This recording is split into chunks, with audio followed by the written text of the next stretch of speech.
Okay, it's day 62, part 3. Everyone's saying Iran Contra now. Everyone's saying Iran Contra.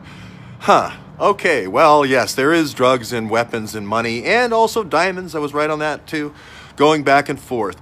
If you think about this, it's really Imran starting in the fields of Sialkot, where his dad's opium fields, doing the soccer balls, bringing them in. You're going to find Hina Alvi in California with the soccer balls. STX Transport's going to be there.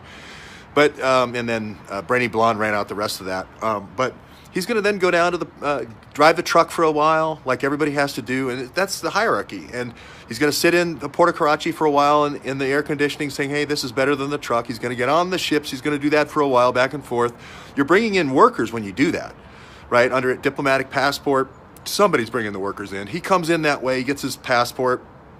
He then starts working this side of the rat line, and the delivery end in the U.S. That's the promotion. You go from Pakistan up to the U.S. Now you're working the low end of the rat line. You're working over here.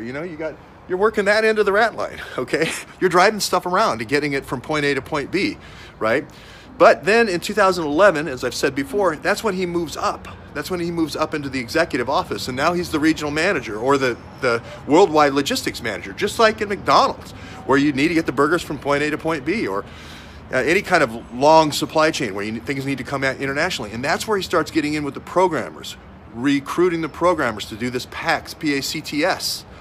Now we find a whole bunch of things going on, which is all those projects that he was involved in, little bit by little bit, are dripping out now. The Project Cassandra is bringing out all this stuff. They're going to find out that there's this guy named Asher, who's a financial analyst. He's watching these transactions going back and forth.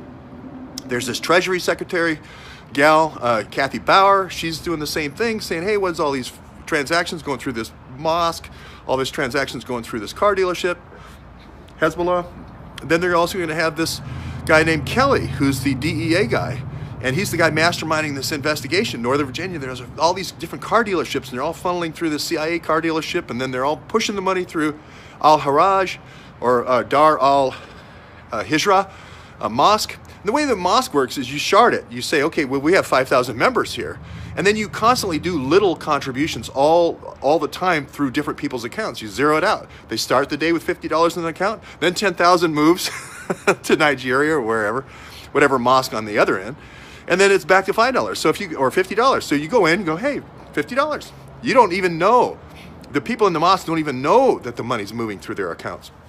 But you're going to see it. Palantir brings all these things together and says, oh, $1 million transfer today to Nigeria. And then it ended up in this guy's account, which is the interior minister of Nigeria or wherever. If you follow my story, I've gone to the Bronx, where the chop shops were, and Yonkers, where the payments were made, down to the docks. Every piece of this has been documented and how it's done. So you can go all the way back. I need to do an end-to-end. But it's all coming out now. Orr's the guy who suppressed it. He's number 3 at the DOJ. He's the one who suppressed Project Cassandra so that it didn't come up. And it's going to be Andy McCabe at the end of the day telling Orr what to do. So all this stuff is coming forward now.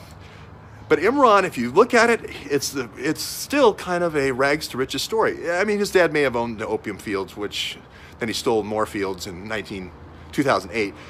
But it really is that story of these kids that work their way up, and they keep getting higher and higher and higher. And because we have wacky programs, which under the color of anti-terrorism, under the color of law, you can run these things. And uranium is the calling card. Uranium is the get out of jail free card. Hey, don't ask us. It was uranium. Can't open that. Can't open that canister. Can't open that container. It's uranium. Stay away. So it's a very simple, actually, story now that all the pieces have fallen into place. We're going to keep working it. Guess what? There's a gal on Twitter that says her name's Jennifer Hoffman, says she worked in the Congress, worked at the PeopleSoft system, said she was in the room when Imran made her enter those fake employees. Who said it was going to be PeopleSoft? I don't know. We've got to run her down, but we're going to go get her interview now, if we can, and publish it to the internet so that it can't be tampered with and she can't be threatened like Task Force was.